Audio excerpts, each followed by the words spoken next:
আমরা মদিনাওয়ালার রসুলকে আমরা বলবো না।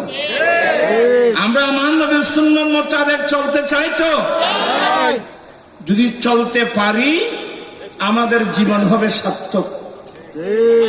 কথা বুঝতেছেন? আমি দুই একটা কথা বলবো। যারা ইয়ং যুবক, যারা শাদী করেন নেই, আল্লাহর নবী 10ম হিজরিতে আরাফাতের মাঠে দাঁড়িয়ে কি বলছিলেন?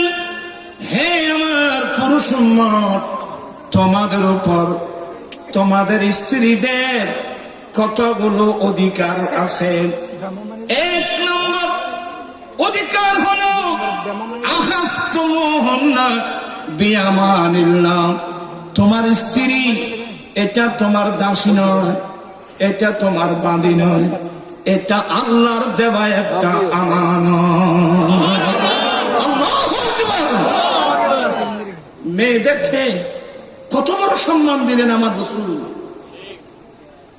এই আমার উম্মত, পুরুষ উম্মত, তোমাদের উপর তোমাদের স্ত্রীদের হক হলো, 1 নম্বর হক হলো আখাযতুমুহুন্না বিআমানিল্লাহ। তোমার স্ত্রী এটা আল্লাহর আমানতে নিয়েছো, এটা তোমার দাসী নয়, এটা তোমার বাঁধি নয়, এটা আল্লাহর দেওয়া একটা আমানত। বেয়াদবি মাপ চাই নিচ্ছি, নবীর হাদিস বলতে হবে ওয়াস্তাহানান্তুম ফুরুজাহুন্না